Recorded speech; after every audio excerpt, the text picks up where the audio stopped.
Mga boss, idol, panibagong video at balita na naman ang ating tatalakayin dito. Tara na at talakayin natin ang balitang pagod na nga daw si Stephen Curry sa Golden State Warriors. Nagtala nga ito ng 30 points sa fourth at overtime ng kanilang laban kontra sa Atlanta Hawks, ngunit dahil nga wala siyang nakuhang tulong mula sa mga kakampi, nagresulta nga ito sa kanilang pagkatalo. At ayon nga sa mga fans, kailangan na nitong mag-request sa kanyang team. Tatalakayin na rin natin dito ang balitang gusto nga daw maglaro ni LeBron James sa New York Knicks. Nasa isip niya na nga daw ito dati pa. Pero bago yan, please don't forget to hit the notification bell at mag-subscribe sa ating channel.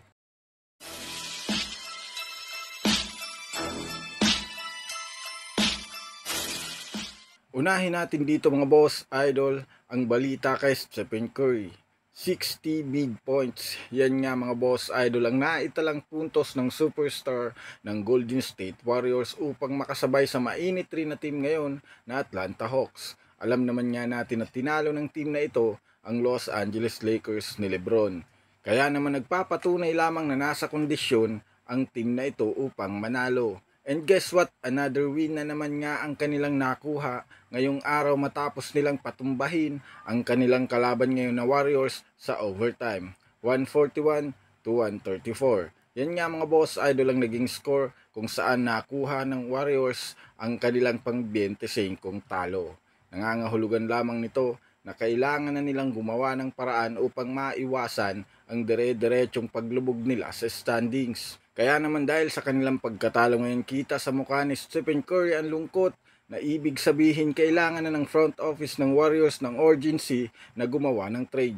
Kung inyong ang mapapansin, nawawala na naman ngayon si Klay Thompson dahil na rin sa nag-i-struggle pa rin ito sa shooting at nagtala lamang ng 10 puntos sa loob ng 36 minutes na playing time. Sa kabilang banda naman mga boss, idol, tungkol naman kay LeBron. Matapos nga mga boss, idol, ang kanilang naging laro kanina kontra sa mainit na team ng New York Knicks, ay marami nga ang nagsasabing nagkakaroon na ng magandang adjustment ngayon si Coach Darvin Ham. Nagagamit niya na nga dito ng maayos si Max Christie, Jackson Hayes at si Christian Wood. Dagdag pa nga dyan, kahit man nga hindi naglaro ngayong araw ang kanilang best defensive guard na si Jared Vanderbilt, ay nalimitahan pa rin naman nga nila si Jalen Bronson na mag-init sa fourth quarter. Taktika nga dito ni Coach Darvin Ham ay pwersahin si Jalen Bronson na gumawa ng mga contested shot o di kaya ipasa na lamang sa kakampi ang bola.